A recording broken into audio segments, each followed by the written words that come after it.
That one is just absolutely beautiful.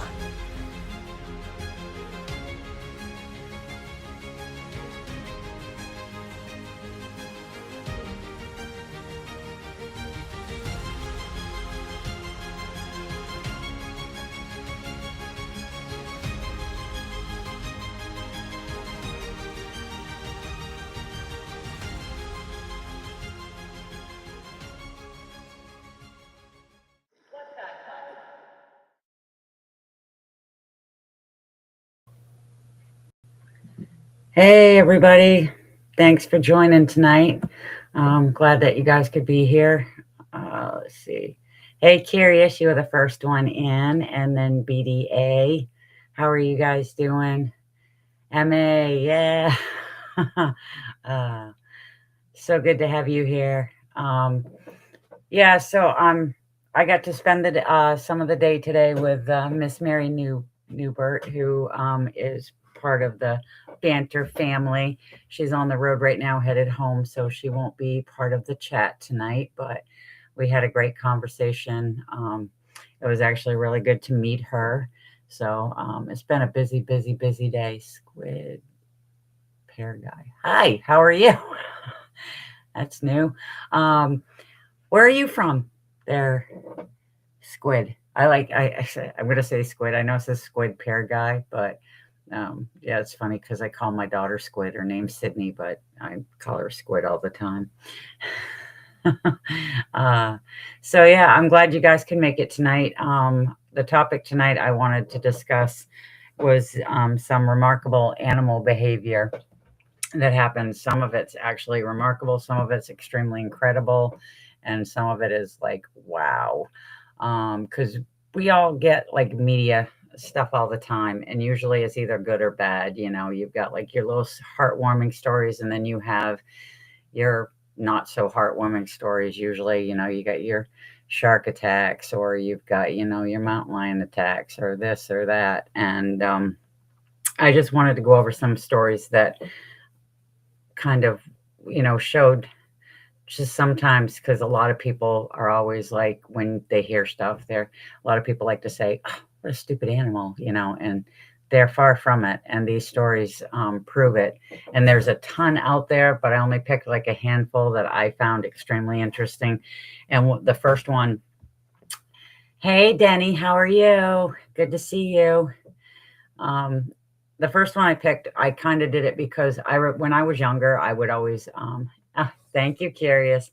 Yeah, I had to get the thing because I'm just 4 months older than my husband, but he's always said that to me. So when I found the T-shirt on the hashtag Save the LA Cougars site, I said I had to get it just because. And plus, it helps them out. I really like being able to help out Beth Pratt. Beth Pratt. She does some amazing work with the mountain lions in California. So, but I used to go hunting with my dad, and he always had these rules that you had to follow when you went with him. One was, stay close, which, sometimes we'd separate, but we always knew where the other one was, and not to wander off. But he also had, and I always thought it was funny. Hey, John, how are you? And Alex, nice shirt, thanks. And he would always tell me too, because in the area, like I said, growing up, it wasn't common, but once in a while there would be a bear. So we're out deer hunting, and he just wanted me to be prepared that, if I saw one, most people know the rules now is make yourself big, loud, whatever. But back then, the main thing was don't run. And it's still true today. It's true with most of the apex predators. You're not going to outrun them. And that was his thing, is he would always say, you're not going to outrun them. Hi, Bryn. I can't even pronounce that. Agamastor. How are you tonight? And so he would be like, don't run, especially uphill, because like you said, you're not going to outrun them or anything. But he would also turn around and say, if you do accidentally run, because it's a flight, fight or flight mode that most people get into. He says run downhill. He says because they get going so quickly they'll trip themselves up, which I always thought was kind of funny to think about. Don't want to run into a bear. I prefer that they're in the wild, and I just don't come across them. So I'm hoping to keep it that way. But with the first story, though, that I had come across that I thought was very interesting happened in December of 1997, and it was actually a gentleman who had lost his job. He was living kind of off the grid in a cabin. He had a few livestock, mainly for like milk, eggs, but he poached. And in the area that he lived in, he was out one day tracking. Hey, Mooncat Ops, how are you? And he came across these big tracks, what they call a more tiger, which technically is just a Siberian tiger, but for some reason they always say a more. And he followed the tracks until he came across the tiger who had just had a fresh kill. He had just killed a wild boar, and he shot the tiger because he wanted to steal the food, because that's what he was trying to get, was just food to eat. And he did so, but he wounded it, and the tiger had run off, or at least that's what he thought. And he took part of the kill. He didn't take it all. He just took part of it and took it back to his cabin and stuff. Well, this tiger decided it didn't like this fact that he'd been shot, he'd been wounded, and he weren't going to run and lick his wounds. What he did was he tracked the scent of this guy. For 2 days, he tracked him. He ended up getting to the gentleman's cabin. The man's name was Vladimir Markov, and he wasn't home. So the tiger broke through the cabin door and shredded all of his clothes, anything that had a scent on. He just destroyed it. He went back outside, didn't touch the livestock, went off into the bushes, and sat there and waited until Markov came back.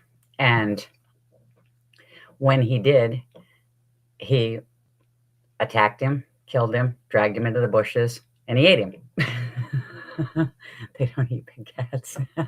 And no, they don't. They, as far as I know, they don't, John. They, but what it did was, it was most people, it's all theories that this cat was pissed, for one, because he got shot, pissed again because, you know, he stole part of his kill, and took it. When the authorities arrived, you know, because they're out and about and stuff, but when they came across the cabin and they found bits and pieces of his remains around, they realized what happened, and they set up a hunting party to track down the tiger and kill it, because of the fact that the tiger was had the taste of human blood, and it was now considered a problem cat, which was, yeah, it went through the door. It knocked that door down, and it went in and just shredded the place. And the part that most people find the most intriguing is that cat's precision, for the fact that it waited up to 12 to 18 hours for Markov to come home. It didn't leave. And like I said, it didn't touch any of the livestock. It just wanted him. And it was a revenge kill. And they did shoot the tiger. They did actually track it down and kill the tiger. They, because of the fact that they had ended up putting a party together, because where it had the taste of human blood, it would become a problem. They were afraid of more attacks on people. The issue that goes on in that area is that's the only attack, the only kill. There's hunters in that area all the time. There's the tigers in that area all the time. And there's never been a problem until that one problem in 97.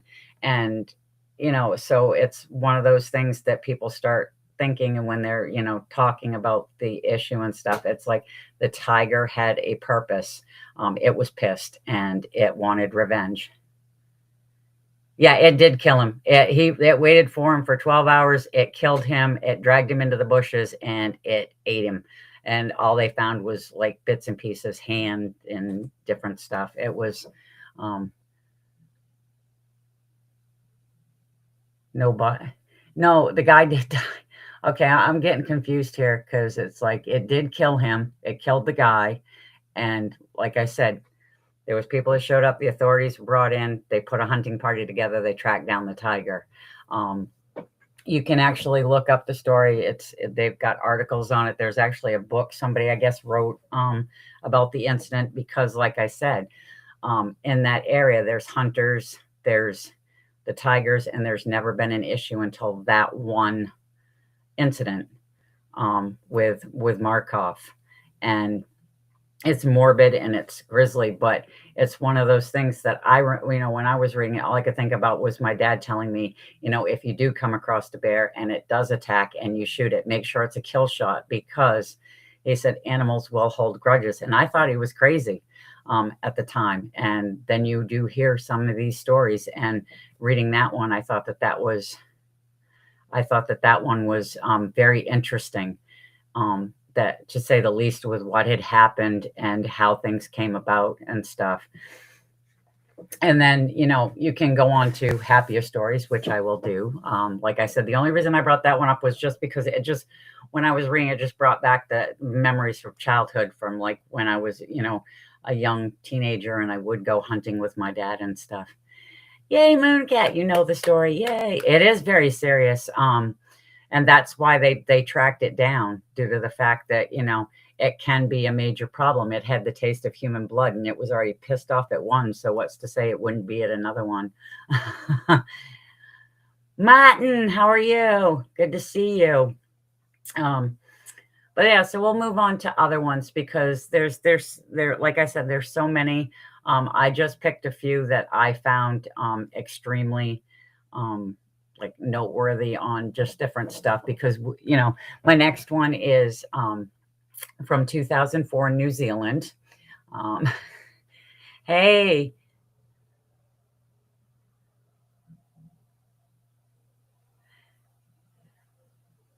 yeah, he did, but then he left again. So I mean, it's like I said, the tiger actually waited quite a while. It's good to see you, BMO. I'm so glad you're here. Um, but the next one is from 2004, and it's just off the coast of New Zealand. It was a beach area where a lifeguard and his 15-year-old daughter and some others were swimming in the ocean, and they happened to notice that around them they had dolphins swimming. And they were like, oh, this is really cool. We've got these dolphins swimming around us. And then all of a sudden the dolphins started getting closer. And then the dolphins ended up, after a little bit, corralling them together, which made the father very uncomfortable, because he's like, this isn't typical behavior. Well, what is going on here? So he tried to swim outside of the little circle that they had pushed them into. And he had a large dolphin come out and circle him again and bring him back in.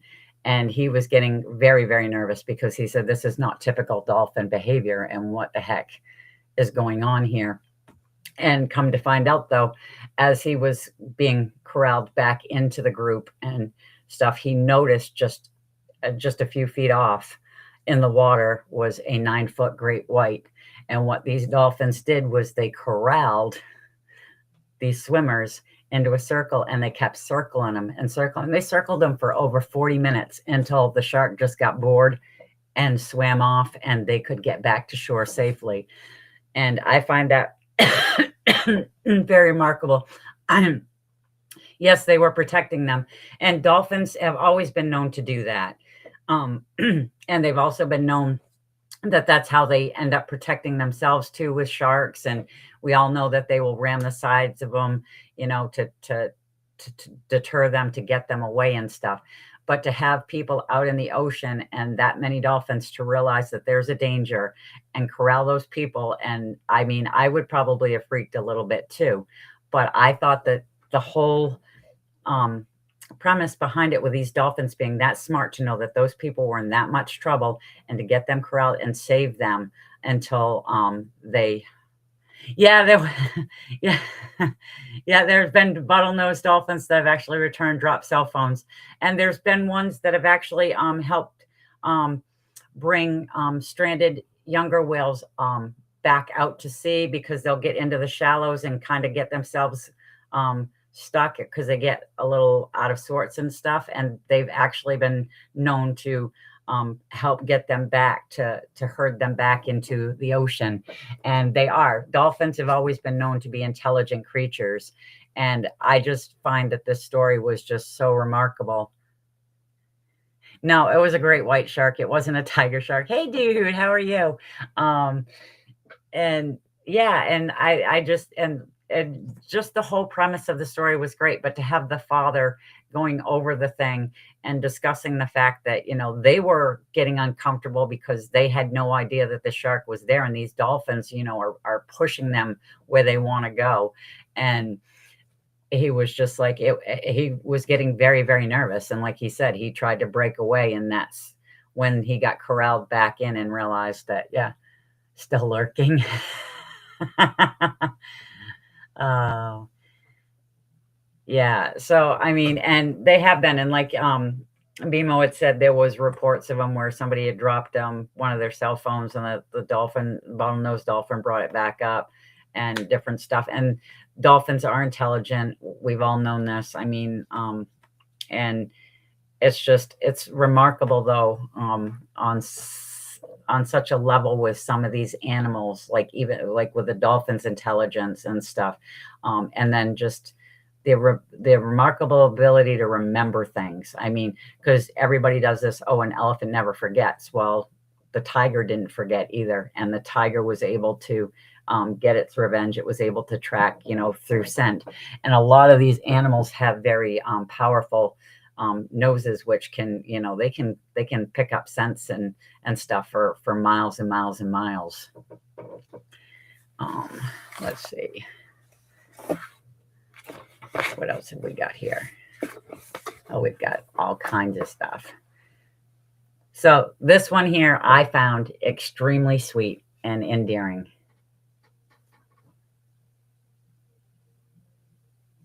Oh, I did not know that, BMO. That is very interesting, that they can tell if they're hunting or if they're just swimming. Wow. That just shows it's insane how intelligent they are, because yeah, I wouldn't know if it was just swimming by or if it was hunting, because most of the time most people just think sharks are these eating machines. That's all they do is swim and eat and stuff. But the next one that I found really endearing, and it, of course we go back to the elephants never forget type thing, is there was a conservationist who lived in Africa. I'm trying to figure out. Yeah, his name was Lawrence. I'm trying to figure out what his first name was. Excuse me for a second. I got all kinds of. Oh, it's Lawrence Anthony. That's what his name was Lawrence Anthony. He actually now has a foundation since he's passed, where they raise money for different charities that work to rescue animals and stuff. He was working in Africa. Scientists believe it has to do with their sonar that can sense the difference. It could be. I mean, it's like, because yeah, they have really good sonar, just like bats do, and bats can pick up different things, very quickly with the sonar that they have too. That is, God, I love having BMO here. BMO's so smart. Sometimes I just want BMO to step in and take over for me. No, I really do. I'm dead serious. BMO's knowledge on stuff, it's just like curious as I'm just like baffled. You guys are amazingly awesome when it comes to this stuff. But he had rescued some elephants. He had rehabilitated them and stuff. And he was kind of called the elephant whisperer because he had this special way with elephants. It was kind of a nickname they gave him. And when he passed away, and his wife was shocked as anything, because he passed away, and 2 days after he passed away, the herd of elephants that he had rescued and rehabilitated showed up at his property, And yes, the private game reserve. Yep. Um, but when he passed away just before he was headed for a gala to raise money for, I cannot remember what the heck it was. Um, like I say, I've got so many notes and I'm trying to keep track of everything. And it's just, yeah. It's hard to do because there's like so many different things. And these stories are so neat and so unique. But,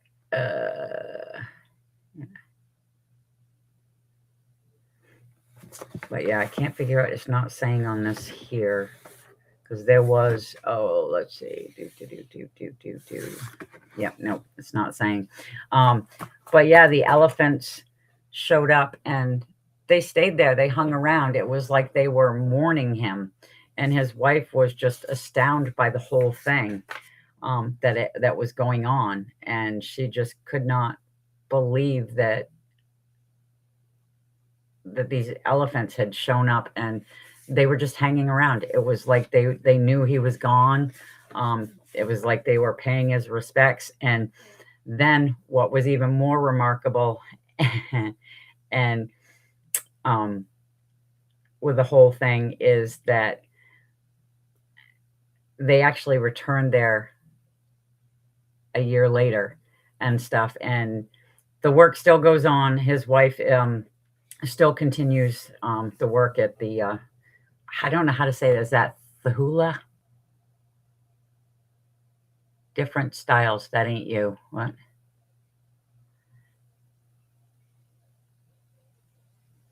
Yeah. Different styles. That ain't you. What? I don't understand. This is me. Hello.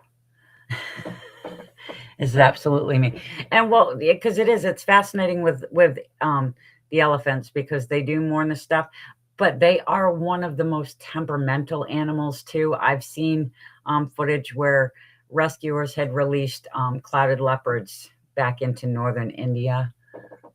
He passed away in Johannesburg, South Africa, just before he was scheduled to travel. There we go. Thank you very much. I got you, Jean. Thanks, D Hoot. And and I watched because they had released them, and what they were doing was about a year later they went to try to track them to see if they could make sure that they were still alive, see how they were doing in the wild, and they were trying to make sure that they weren't actually killed by poachers. And so they had set trail cameras up along the way, and this was when they released them. So they went back to pick up the trail cameras and try to get footage and stuff.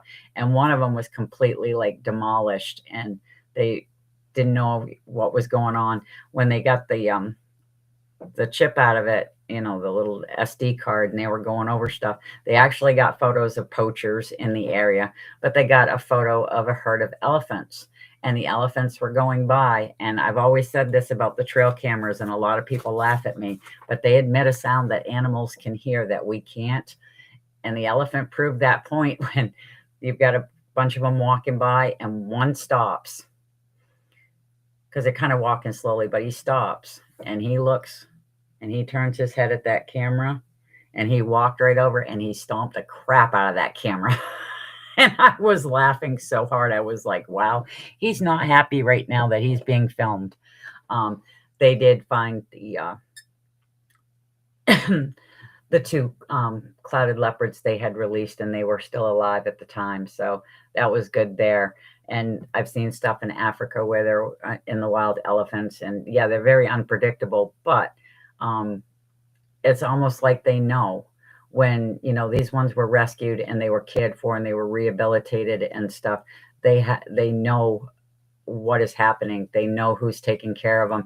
And I find that with a lot of animals. A lot of these stories, it comes down to the animal itself. Animals, it's not just an elephant doesn't forget. A lot of animals don't forget.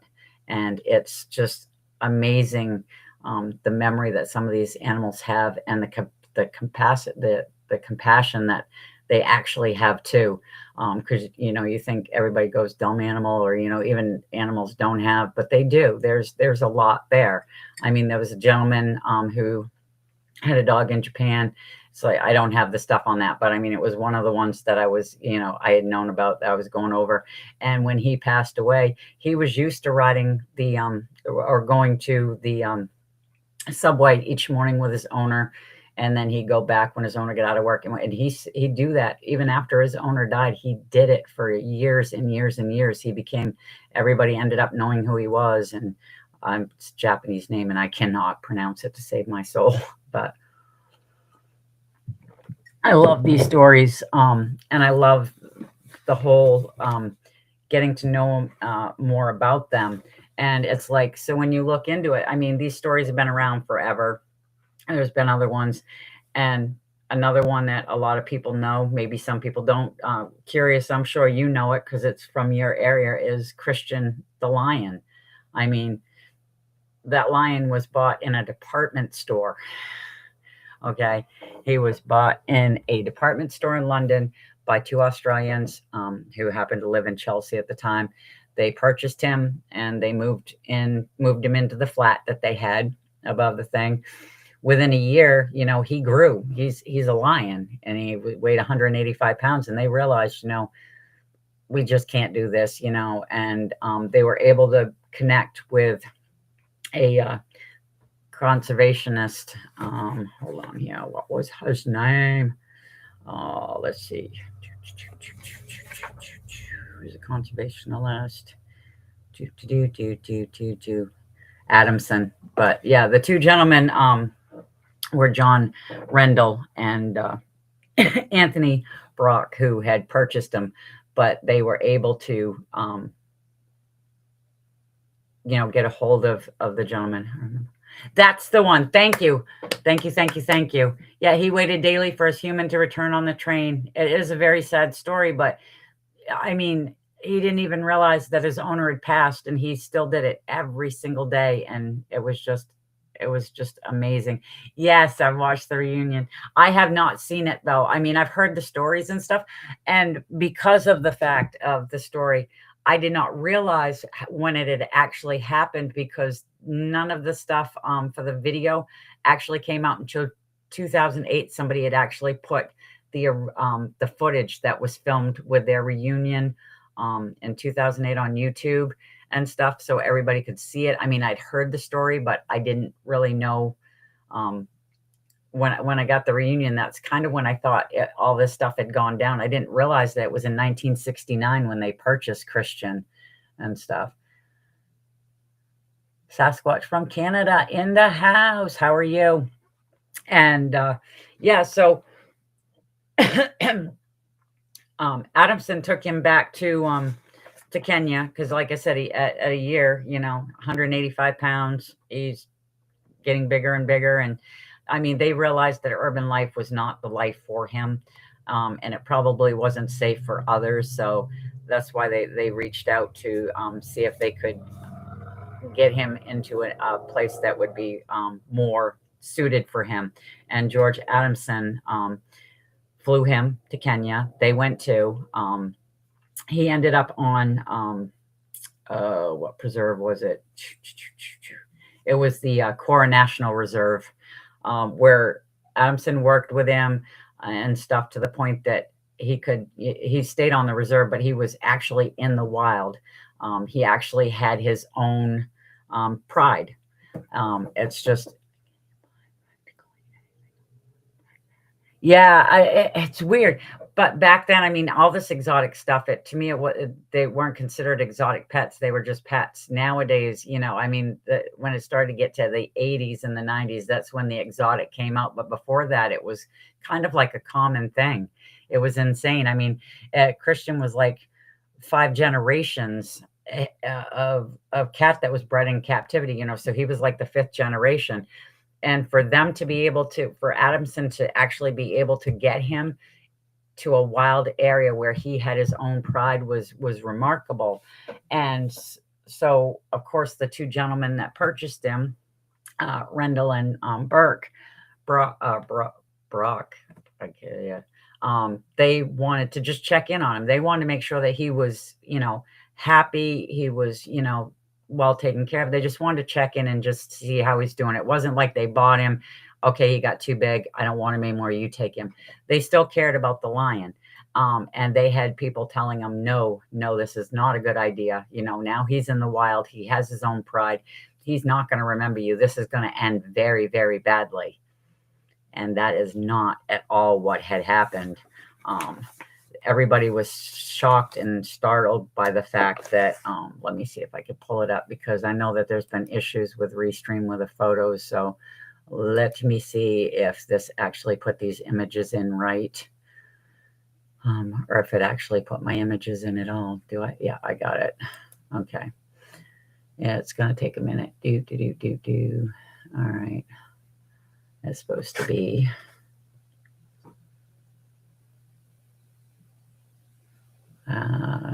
Looks like it's this one, but it's not, says that it's not. So let me see, because I've got a couple different pictures up here. Yeah, there it is right there.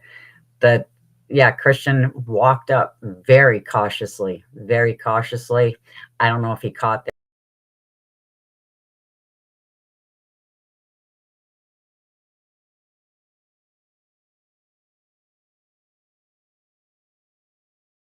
their scent or what it was, but out of nowhere, he just, in the early 70s when they went for the reunion and stuff, but it was not released out until 2008. Yeah, people do. Hey, Daniel. Oh my gosh, thank you. I'm so happy you're here. And Rhonda, nice to see you. Yeah, it's I always say that people underestimate the power that animals have of remembering things and stuff. And Frozen. Oh,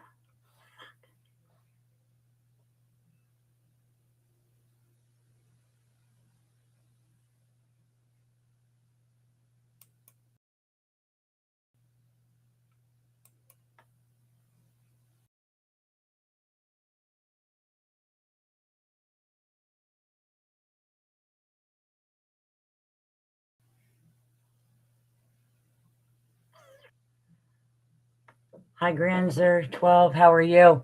Okay. Am I okay now? Because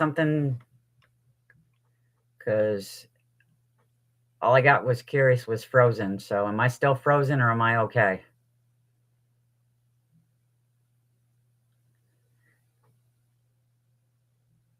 It probably has something to do with that movie.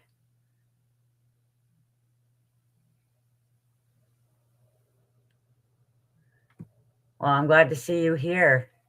It's nice to have you. Thank you.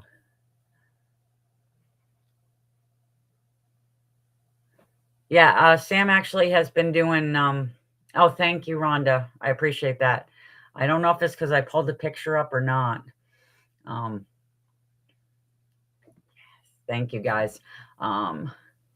Because she's had family in town, so a lot of her stuff had been downloaded, pre-recorded, and played. Not frozen on YouTube. Yay, awesome. Yeah, I don't know. I appreciate that, Curious, because there was one time I froze, did not know it. I'm still talking away, and then next thing I know, I'm getting text from Jess, and I got thrown right out. So far so good. That's really, really good. I really, really appreciate that. So yeah, and so I just find that whole story with Christian was very heartwarming, and I hope it's because I hope that it didn't freeze because I pulled the picture up. I hope you guys got to see that, because that is actually just is one of those moments that's great. But I also have to look at the side too, that that's a wonderful loving moment, but it's still a wild animal, and I'm very thankful that turned out all right. But you have to remember, they have a mind of their own, and they'll do what they want. And that's why I always say respect, respect, respect when it comes to animals. I do it in my research area, no trace left behind, but I always respect the animals, because everybody keeps saying that her stream before filmed was live. Yeah, it was live. Yeah. We saw it. Okay, cool. I'm glad you guys saw it because, like I said, I put it up, and the next thing I saw was Frozen. So, and I knew she wasn't doing, let it go, let it go. So,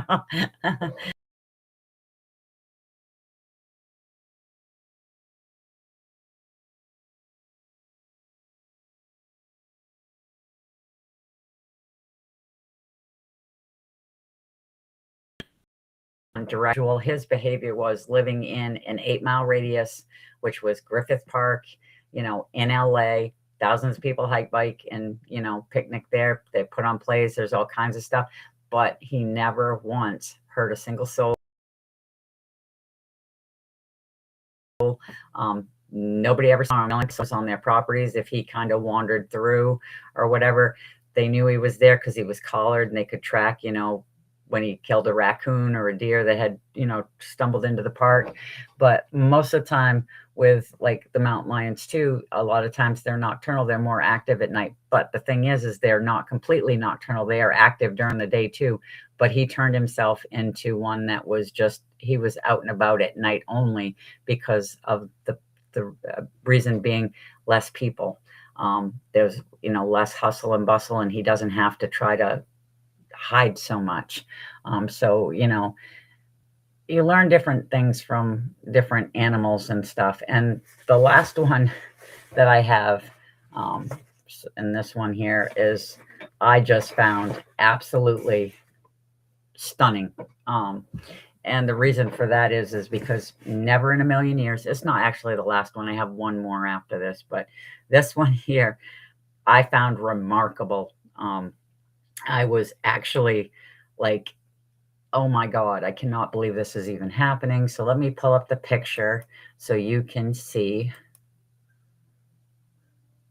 if it will let me.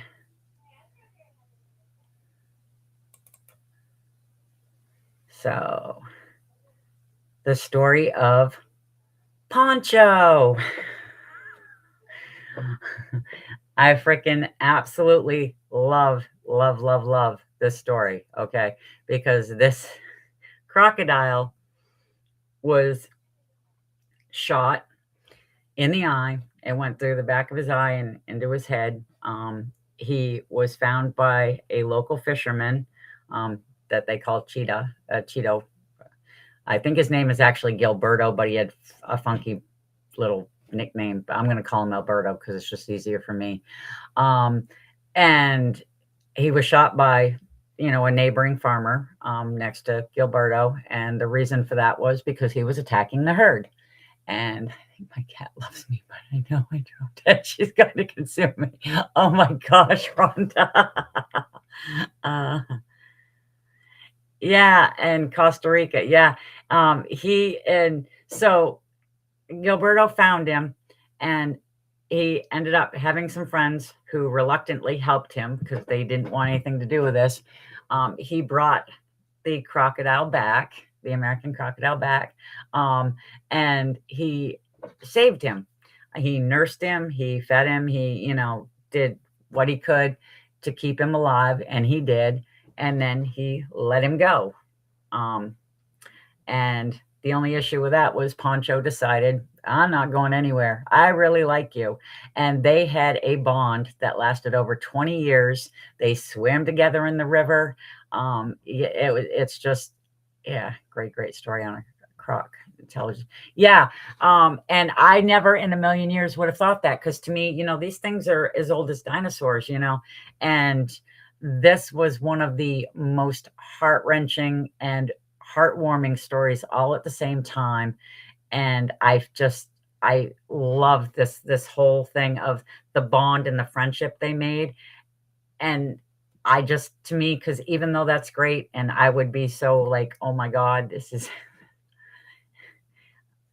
yeah, Gilberto had, to save the croc, because it was eating, the farmer's herd and stuff. And yeah, no, he took it upon himself. I'm going to may continue pampering me, sir. And yeah, and then they started putting on shows for, the locals and stuff. And it is just, like I said, it's one of the most heartwarming things. And for him to rescue it, I found to be just incredible. And then the bond that they ended up having, and it lasted for 20 years until, the croc did pass away. But it's just, I love these.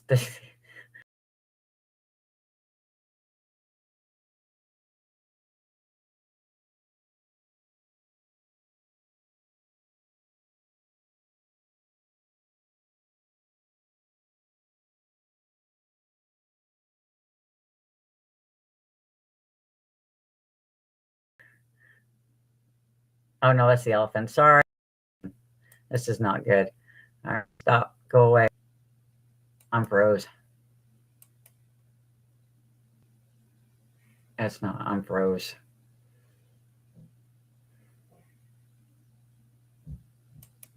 There we go.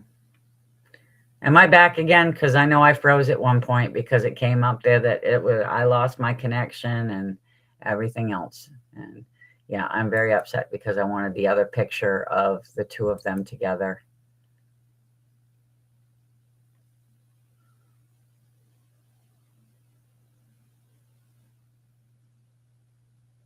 And it's not going to give it to me, is it? Maybe this is it because the other one wasn't.